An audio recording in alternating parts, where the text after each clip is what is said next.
Radio. Assalamualaikum warahmatullahi wabarakatuh.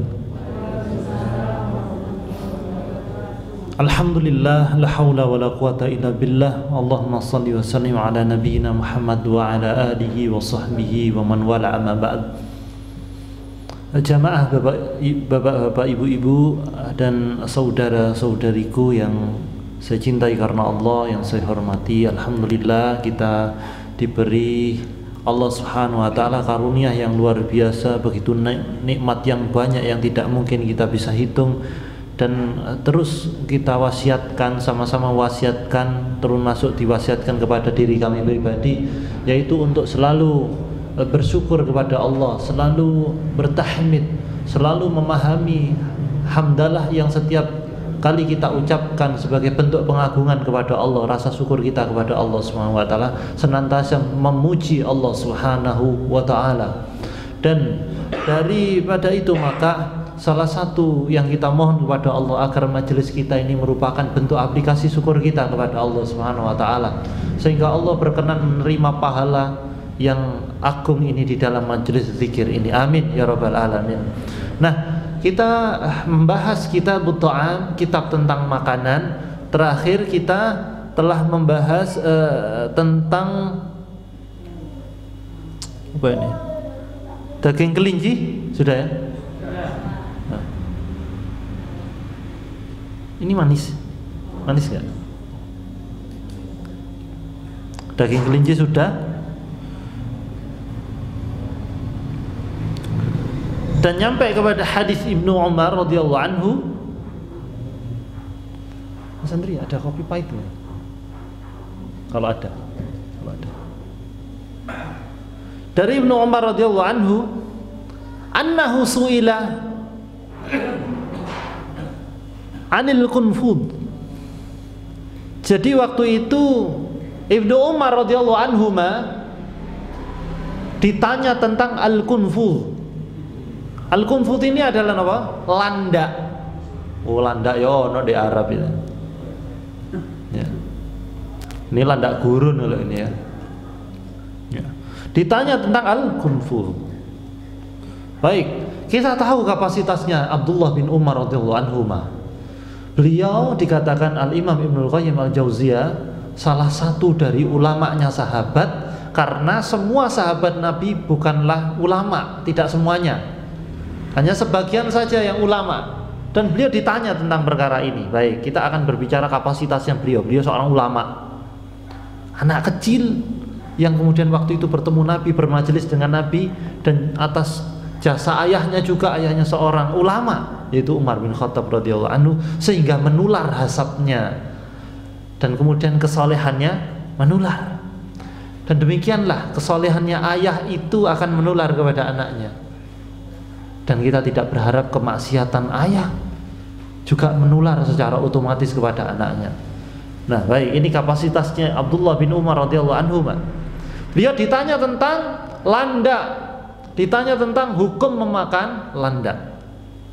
Faqala, kemudian dia mengatakan radhiyallahu anhu, kulla ajidu fi ma uhiya ilayya muharraman ala ta'amin ala ta'imin. Ya. Beliau menjawab, aku kok tidak menemukan wahyu yang membahas itu. Oke, ada pelajaran berharga.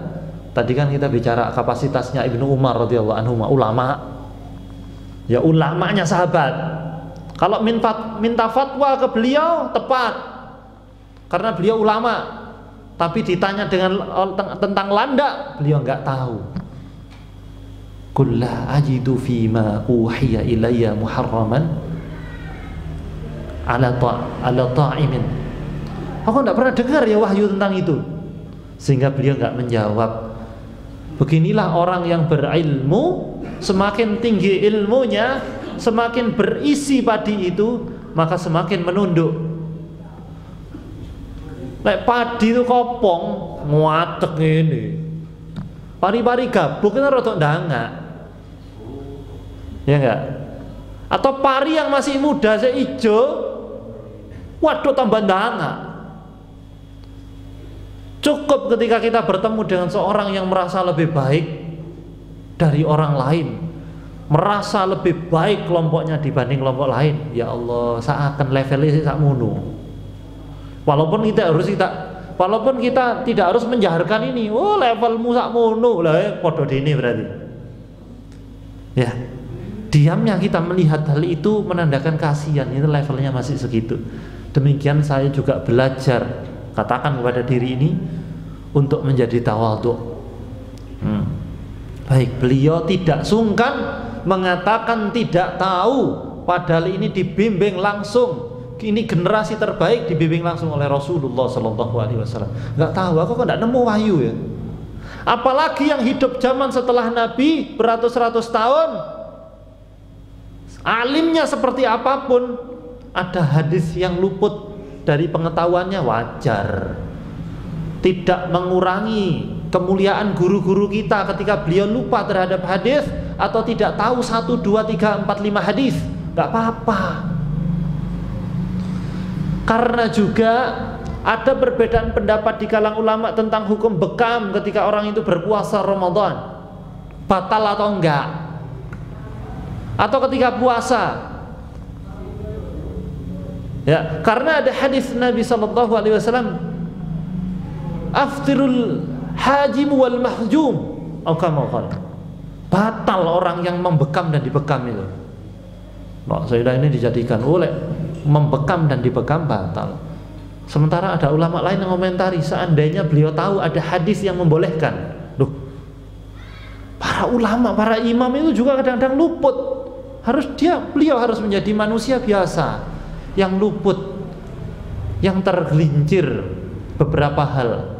Baik, maka di sana, ya, apalagi kita, makanya apalagi kita kayak saya ini seorang pelajar, ulama itu duduk pasti. Sakjane ustaz itu duduk pelajar, saking tiga jadwal, ya. Kemudian hanya diperintahkan sama guru, kalau tidak dapat tazkiyah saya tidak akan di sini. Kalau tidak dapat tazkiyah sama guru, saya tidak akan di sini. Hanya dapat tazkiyah, ngajaro, khutbah, ya sudah patuh. Nah, saya anggap ini belajar. Baik, apalagi kayak kita, bilang aja nggak tahu kalau memang ada perkara yang tidak kita ketahui, nggak usah sok tahu. Maka semakin menghinakan dirinya dengan sok tahu itu. Nah, Ibnu Umar yang kapasitasnya ulama bilang, la ajidu fima auhiya ilayya muharraman ala ta'imin. Nggak tahu aku ya, kok nggak tahu roh wahyu kayak ini tentang al-kunfuz, tentang apa? Landa. Lah kok ada begini? Faqala syaikhun indah. Ada seseorang sepuh di sampingnya. Berarti ini bukan kalangan ulama. Ada seorang sepuh, sahabat yang apa? Biasa, kalangan biasa. Karena dikatakan secara umum faqala syaikhun indah.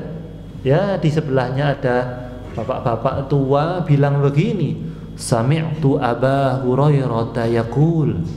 Loh, tapi aku pernah dengar Abu Hurairah bilang, Abu Hurairah sudah yang disandarkan. Aku pernah dengar Abu Hurairah bilang begini, zakara 'indan Nabi sallallahu alaihi wasallam faqala khibsata minal khaba'is. Ya. Aku pernah mendengar Abu Hurairah bilang begini. Ya. Ada orang yang benar. Aku pernah mendengar Abu Hurairah berkata, ada orang yang menanyakan kepada Rasulullah tentang landa. Kemudian Rasulullah mengatakan minal khaba'is, itu termasuk hewan-hewan yang kotor. Ya, landa itu hewan kotor. Apa reaksinya? Reaksi dari Ibnu Umar, ya bila Rasulullah ngomong demikian, ya itulah berarti dasarnya. Berarti itu yang benar. Nah, penyandarannya kepada siapa? Kepada Rasulullah. Kemudian an Abi Hurairah, dari Abu Hurairah. Kita tahu kapasitasnya Abu Hurairah. Beliau adalah periwayat hadis terbanyak. Wah, sudah. karena ada wahyu. Dan kemudian Ibnu Umar memberikan tazkiyah kepada Syekhun indah, itu seseorang yang di sisinya beliau.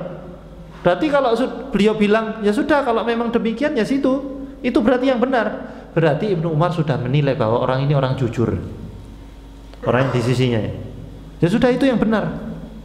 Itu Ibnu Umar yang awalnya tidak tahu hukum landak menjadi tahu, bukan dari Abu Hurairah tapi dari orang yang mendengarkan dari Abi Hurairah dan diterima. Semakin terbukti ketawaduannya, karena lawannya tawadu itu sombong, ya, batarul haq, menolak kebenaran. Ini ada kebenaran walaupun datang dari orang biasa. Makanya kalau jadi guru jangan kemelinti ya, subhanallah, mentang-mentang guru ada muridnya yang tahu dia nggak tahu, ya itu dipakai. Atau posisinya yang lebih yang setara dengan itu, orang tua dengan anak, atau mbakong dengan cucu, yuk, kan waduh banget pengalaman nih. Mbakongnya nggak tahu tentang sebuah perkara, mbah putrinya nggak tahu, neneknya nggak tahu, orang tuanya nggak tahu, anaknya tahu. Maka ndak usah memunculkan gengsi. Sik ngomong apa bapakmu sik cilik. Gak boleh begitu. Misalkan cucunya bilang begini, Mbak, ya le, sampean mbok mari sak tilawah ngono Mbak, jok ndelok Andin. Diamu ya apa ndak betune?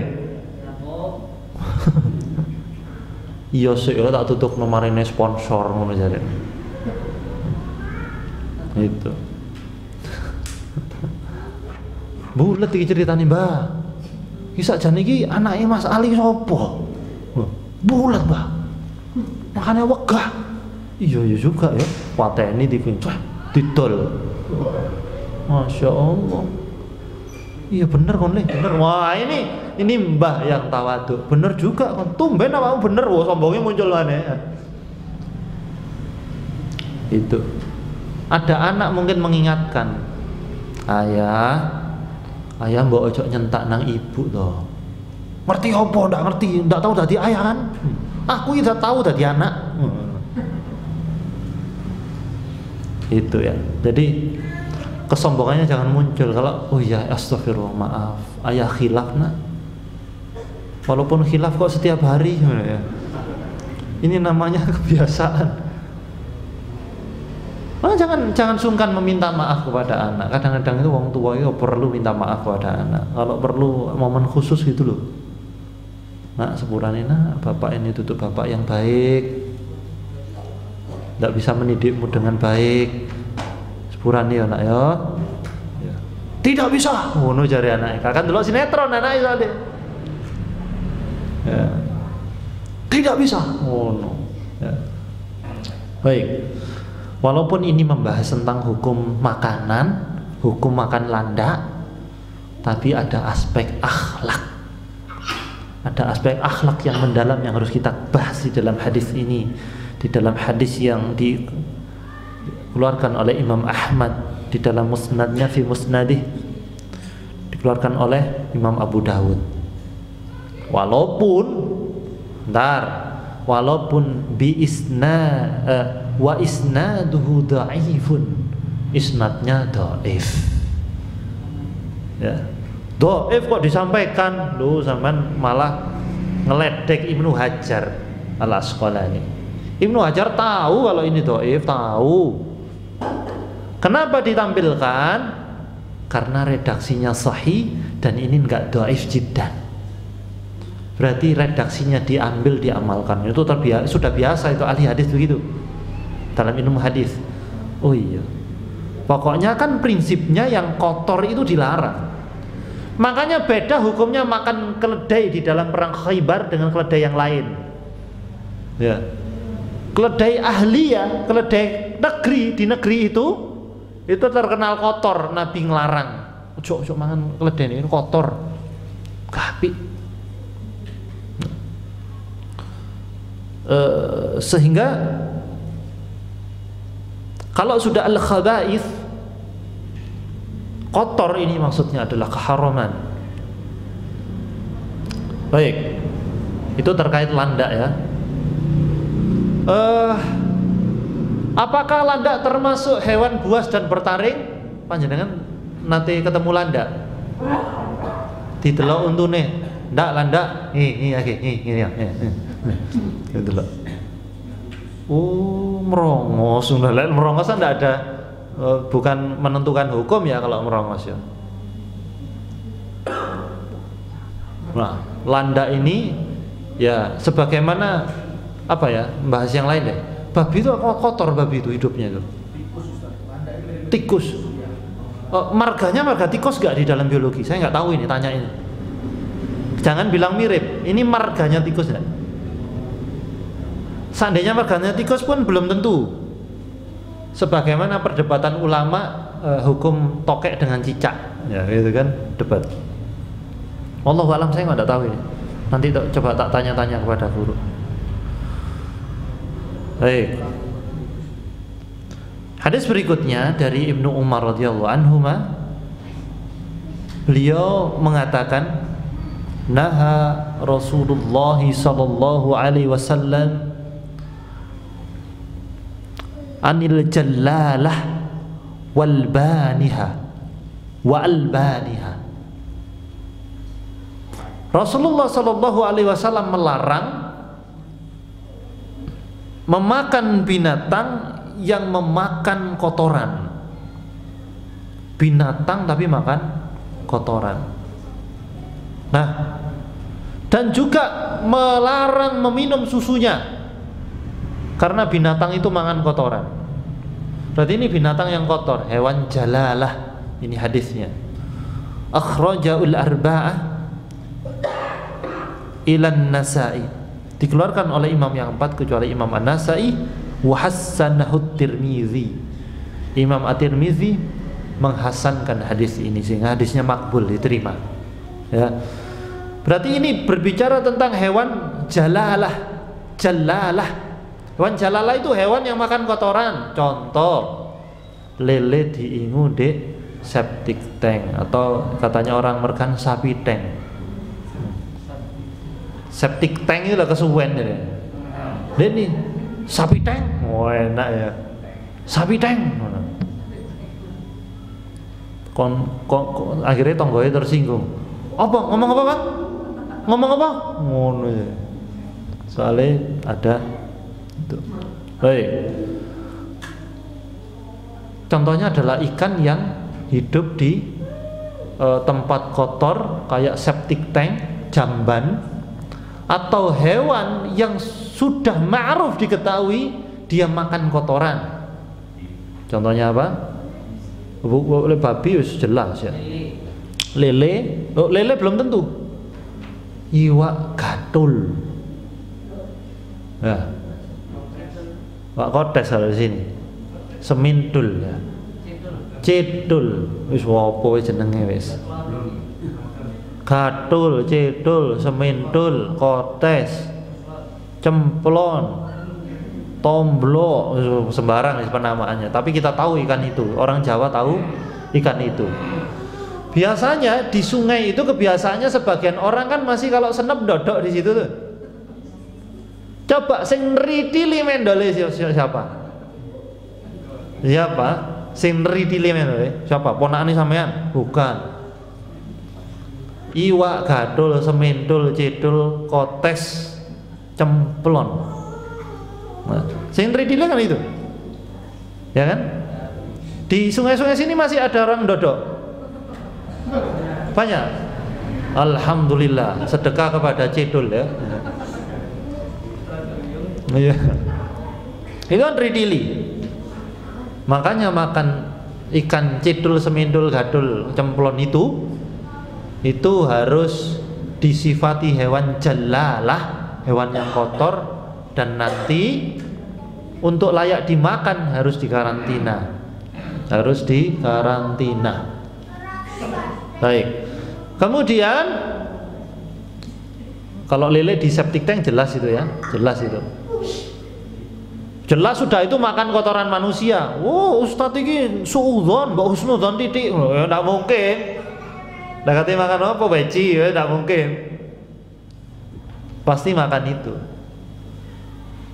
Sebentar. Nyambung kan saya bilang cedol semendol ini. Itu kan ngriwili mendol. Mendol sampean niku.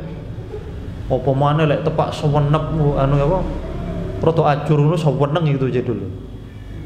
Ya, otomatis kan dia makan makanan yang kotor, dijadikan daging, ya. Nah karena di sini dikatakan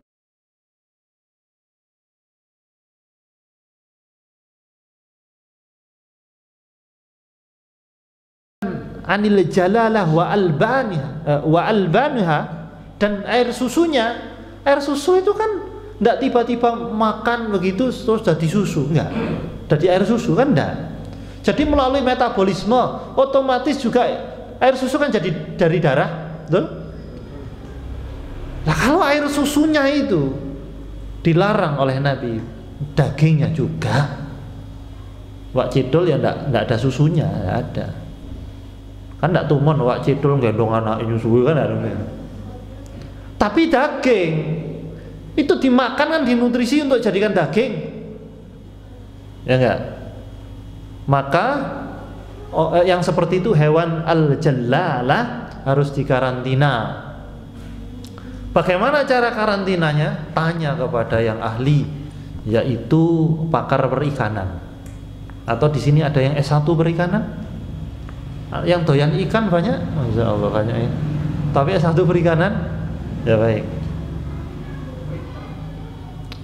Nah, yang saya ketahui adalah ada cairan khusus untuk mengkarantina itu. Jadi seperti serum ini, wallahu alam, saya kurang paham terus terang. Tapi kami pernah bertanya, ada cairan khusus nanti bisa diminta di dinas perikanan. Ya, ikannya ditaruh di air yang bersih, setelah itu diberi cairan tertentu. Kalau kata mbakung saya dulu, ini leleng ini atau ada namanya iwak tawes, nggak tahu kalau di sini apa namanya. Ikan tawes itu di rawa, kami dulu mancing itu ngapunten sangat. Umpannya itu kotoran manusia. Itu cepat oleh gawede sak mene. Sisike kaya arwana begitu. Sak mene. Cacing nggak mempan, pentol bakso nggak mempan. Nggak mempan, pangan dewe pentol ya akhirnya. Pelet nggak mempan. Nggak suka. Tapi kotoran manusia copot. Wallah ini terjadi di Lumajang. Ya, di rawa-rawa itu. Copot tuh. Jadi betul ngapunten nggih, dikepeli begitu. Peli gini. Coba potol. Ya. Nggak tahu di daerah lain apa namanya, nggak tahu. Tapi kalau ada ikan yang seperti itu maka harus dikarantina. Kata mbakku begini, karantina pakani godong kate si obat le. Wallahu a'lam, saya nggak tahu. Ya. Itu ya. Sehingga inilah semangat yang dibawa oleh Islam. Makanan yang masuk ke tubuh itu tidak cukup halal tapi thayyib. Ada yang suka jeroan sapi? Ada pasti enggak ngaku tapi ya. Khawatir ketemuan lek asam urat kan ya. Ya alhamdulillah sama. Nah, jeroan sapi khususnya adalah usus sapi, ngapunten. Kalau sampai enggak bersih prosesnya jangan dimakan. Biasanya di warung-warung Padang, warteg ya. Usus sapi itu ngapunten, itu di dalamnya masih ada kotorannya. Saya tahu sendiri saya. Nggak jadi tak makan waktu itu karena nggak tahu. Tak buka kan, wah, apa? Suket medadi dekeat. Iya, karena sudah termetabolisme. Loh, ini kan kotoran ini hukumnya. Kalau rumputnya sudah berubah ini berarti kotoran. Terus tanya. Kami tanya kepada ngono, "Iku kok kurang resik lho, ngono iku lek usus sapi lek ndak ngono ndak enak, Mas." Ngono ya. Vitamin T ya. Apa? Vitamin T. Nah, ini nggak boleh kita makan. Kotor. Ada yang suka keripik khusus ayam, nggak apa-apa, pokok bersih. Hah? Babat juga begitu. Babat harus bersih, rata-rata babat bersih. Karena itu lambung kan babat itu. Itu lambung, biasanya dikuosoi kan. Kuosoi sampai bersih. Nah, masalahnya oso sapi ini loh. Jarang saya nemukan yang bersih. Kalau tidak keluarga kami sendiri yang masak, kami tidak mau. Pasti harus dibersihkan sampai bersih, direbus sampai kemudian airnya itu ditumpahkan, kemudian direbus lagi. Kadang kalau keluarga kami masak, baru mau makan. Dan betul-betul ada rasa pahit. Saya pernah satu kali, kok pahit ini? Ini nggak boleh orang Islam makan. Begitu. Karena apa? Karena akan membawa kepada karakter. Makanan-makanan yang tidak thayyib itu membawa kepada karakter, watak. Ngoten. Kalau yang dimakan thayyib, apalagi halal dan thayyib, maka akan membawa kepada watak yang cenderung kepada ketakwaan gitu. Wallahu a'lam bishawab. Baik, kemudian hadis berikutnya dari Abi Qatadah radhiyallahu anhu, fi qissatil himar al-wahshi, yaitu tentang sebuah kisah, yaitu tentang keledai hutan. Kalau yang sebelumnya kan hadis tentang khimar yang ahliyah, negeri. Nabi ngelarang ojo kalau kuda monggo disembelih, tapi keledai negeri ini jangan. Tapi ini ada keledai hutan. Ya. Kata Abi Qatadah, dia mengatakan fa'akala minhun nabiyyi sallallahu alaihi wasallam. Nabi memakan sebagian daging keledai hutan itu. Berarti tidak semua keledai. Nah, hewan yang kotor pun, misalkan ya, saya tadi masih belum bisa menjawab teka-tekinya Mas Andri. Landak ini marganya apa? Tikus. Dia kotor seperti keledai negeri, kemudian di sisi lain tidak kotor apa gimana? Nah, ini juga butuh belajar lagi. Ya.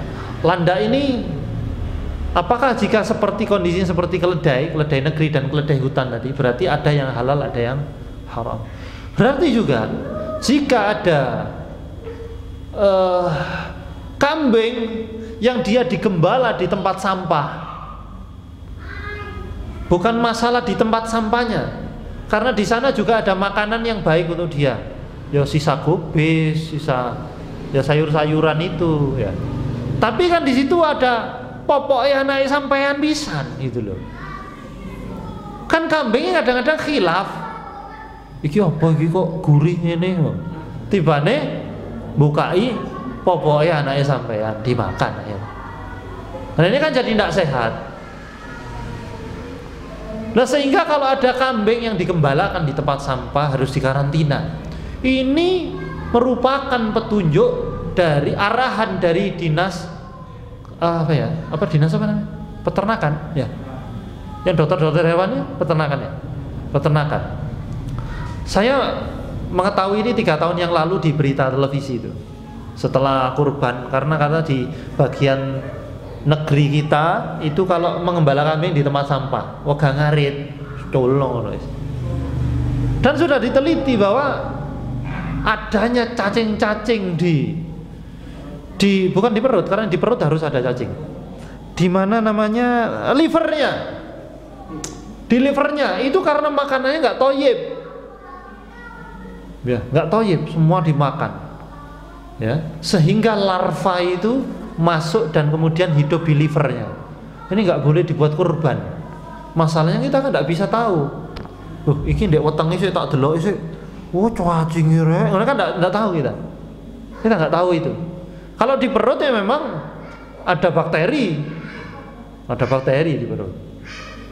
Nah, perut ini maksudnya adalah apa? Usus ya. Namun di liver ternyata diteliti oleh dinas peternakan bekerjasama dengan dinas kesehatan. Loh, anjene makanannya makan kotoran. Iya kalau ketemu kubis yang masih seger, Ya alum-alum sidik ngono ya. Tapi ini masalahnya itu tadi. Ini bahasanya mereka loh, bahasanya mereka yang saya pakai. Lah di situ kan ada popok juga. Tahu gak? Di Yaman itu, di Aden yang ada kelaparan di sana. Kambing di sana itu semua dimakan plastik. Karena tidak ada rumput. Plastik-plastik dimakan itu. Nah, dan kalau sudah ada di lingkungan tempat sampah, pasti dia akan nyaman gitu dengan tempat itu. Oh begini. Ya, wallahu a'lam bishawab. Baik. Ada yang ditanyakan enggak sebelum hadis berikutnya? Ya, Ustaz, kalau budidaya Ustaz, lalat apa namanya? Tapi dibuat makan lele, bisa dibuat makan jari ya, tak buat PR ya. Larvanya lalat. Seandainya kemudian disifati hewan jalalah, maka apakah bisa? Itulah. Saya nggak tahu. Nanti coba tak pelajari di sisi sainsnya. Kemudian di sisi nanti paling dimasukkan di kaidah hewan al-jalalah itu. Jalalah itu tadi. Allah PR nanti diingatkan. Terima kasih. Saya senang dikasih pertanyaan yang nggak bisa jawab, ini senang belajar. Ada lagi? Nggih? Marmut apakah itu juga termasuk keluarga tikus? Nah, marmut tentu saja berbeda dengan kelinci. Ya kan? Kalau kelinci jelas ada hadisnya. Anil arnab, tentang kelinci halal dagingnya. Nah, marmut ini apakah sama dengan atau bisa dikiaskan dengan tikus? Nah, makanya itu tikus itu haram dimakan dan boleh dianjurkan untuk dibunuh karena memang kotor, baunya saja nggak enak. Sekarang kalau kita kembalikan ke marmut, itu hewan peliharaan, ya, apakah karakternya sama kayak tikus dalam hal makan dan baunya? Ternyata tidak. Wallahu a'lam, ternyata tidak marmut itu. Karena saya pernah memelihara marmut. Tapi karena pusing, ya tak dol ya. Tidak sama dengan tikus. Hamster pun tidak sama dengan tikus. Karena hamster itu walaupun pesing jelas kan, tidak ada air kencing itu yang wangi ya. Kalau ada saya beli 1 liter ya. Walaupun dia bau gitu ya air kencingnya, tapi dia tidak sama dengan tikus. Tikus ya tikus, karena dia bau. Bagaimana kalau tikus itu dibudidaya? Wah, kayak di Vietnam itu, ya, di orang Vietnam kan jualan tikus makanan, jadi makanan khasnya mereka. Jadi batangnya tikus itu dijajar-jajar di pasar itu, tidak disembelih, dikepruk, ya. Maka tikus sudah disifati dengan oleh hadis, yaitu hewan yang kotor sehingga haram dimakan. Wallahu a'lam bishawab. Kalau marmut berbeda.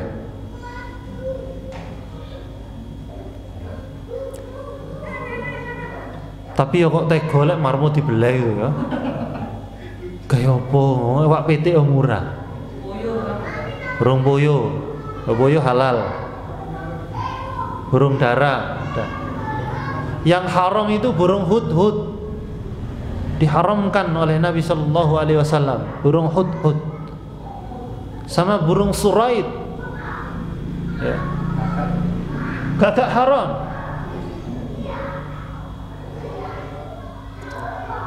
Burung apa lagi? Burung kenari, eman-eman larang, ya. Ayam cemani dibuat geprek, sip. Mantap. Tapi larang ya. Itu ayam hias kali ya. Kalau memelihara hewan cemani dengan tujuan dijual harganya makanan untuk ritual, dosa enggak memelihara? Nah, memelihara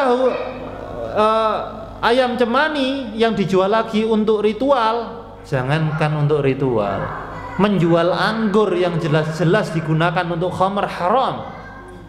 Berarti tujuannya apa? Nanti akan dibahas tentang khamr nanti. Kan khamr itu dari buah, ya, yang umum dari anggur. Menjual anggur dengan banyak gaya apa iki? Yo gaya buah biasa, monggo. Gaya apa iki? Gaya khamr. Hati-hati pokok jok keperan polisi yo. Nah ini dia mendapatkan dosa, ya, bukan karena anggurnya tapi tujuannya. Sebagaimana ayam cemani.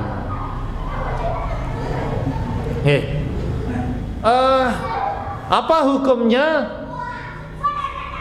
menjual apa hukumnya menjual babi? Lihat tujuan. Lah kalau untuk penelitian kan halal. Tripsin babi itu digunakan untuk katalisator bakteri, diteliti untuk meneliti. Enggak apa-apa. Tuku babi kayak apa? Penelitian. Sama tekan di LIPI, enggak apa-apa. Enggak apa-apa. Enggak apa-apa kan untuk penelitian. Kalau dikonsumsi enggak boleh. Tapi engko gawe apa sih saya? Ya tak goreng. Wah, enggak boleh kalau gitu. Ya. Ngoten.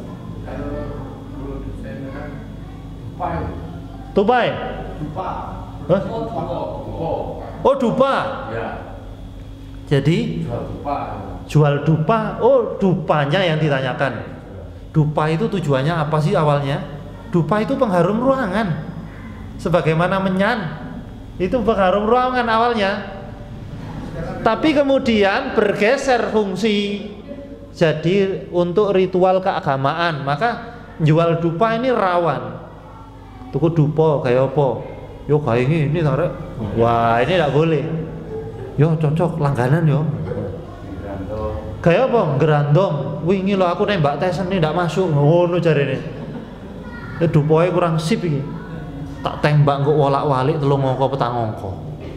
Wah, ini salah. Tapi ada dosen saya itu di Poltekkes Supraun ini. Seneng dupa. Orangnya tauhidnya kenceng. Kayak apa sih dupa? Seneng aku ambune. Kan fungsinya dulu memang pengharum ruangan. Oh, enggak apa-apa. Enggak masalah. Jadi bagaimana tujuan? Ya. Menyan nek gawe gerandong enggak boleh. Ya. Menyan untuk pengharum ruangan. Jadi siapa sih yang mengidentikan menyan dan dupa itu setan? Ya manusianya yang awalnya sebagaimana keris juga. Ya. Keris itu kan sebenarnya fungsinya dua, untuk senjata dan ageman. Untuk senjata jihadnya ulama itu pakai keris, dan untuk ageman pakaian. Ya kalau dipukul rata keris itu syirik, yo keliru. Lo keris kayak ngirisi brambang yo iso. Apakah syirik? Yang syirik itu perilaku orangnya terhadap keris itu, terhadap ake itu. Ake kan seni. Jangankan keris dan ake, jangankan kemudian apa bau? Dupo. Teh ini bisa jadi syirik. Ya. Ini teh ajaib. Oh. Iki banyune iku teko tretes kon. Wah, ini wis tambah ndak karu-karuan. Ya. Aku muni tretes kok goyah ngono ya. Ya. Ngoten nggih, wallahu a'lam bishawab. Jadi kita melihat sesuatu diajari cerdas oleh Islam. Tidak mudah memukul rata sebuah kondisi, ya. Nggih. Istilahnya kayak menganggap semua agama sama. Itu hampir dipukul rata. Semua agama sama pernah bilang. Itu pemikiran seperti itu kalau dibawa sampai meninggal, bagaimana nasibnya? Baik. Apa hukumnya seseorang yang punya pandangan dengan sangat yakin bahwa agama sama? Kafir, nggak usah ragu. Majelis Ulama Indonesia sudah memfatwakan itu. Ya, paham liberal, kafir. Kemudian itu termasuk satu akar, turunannya banyak, ada sekulerisme, ada kemudian pluralisme, semua agama sama, ya. Maka pandangan itu kafir. Sampai mati dia tidak bertobat, maka dia nggak wajib disolati mayatnya. Terus agamanya apa? Nggak jelas. Dia belum berikrar ke Nasrani, karuan jelas Nasrani, dia belum berikrar ke Hindu, berarti tidak jelas sebelum dia bertobat. Wallahu a'lam bishawab. Tapi yang tidak tetap sholat Ya. dan membaca sholat ada syahadat. Oh, Bagaimana? di dalam sholat ada syahadat. Sebelum sholat kan dia tidak taubat terhadap pandangannya. Yo silakan sholat sak gedune. Maka kami mengambil pendapat guru-guru kami, nggak diterima sholatnya. Ya, sebelum dia bertaubat. Ini bukan saya bilang, ngeluru ke MUI sana kalau nggak terima. Ini ulama ya, semua ulama seluruh dunia. Wallahu a'lam bishawab. Saya punya PR tadi tentang apa tadi? Bukan tentang larva lalat ya. Wallahu a'lam. Nanti akan saya pelajari. Jazakumullahu khairan. Allahumma shalli wa sallim ala nabiyyina Muhammad. Subhanakallahumma wa bihamdika asyhadu an la ilaha illa anta astaghfiruka wa atubu ilaik. Wassalamu alaikum warahmatullahi wabarakatuh.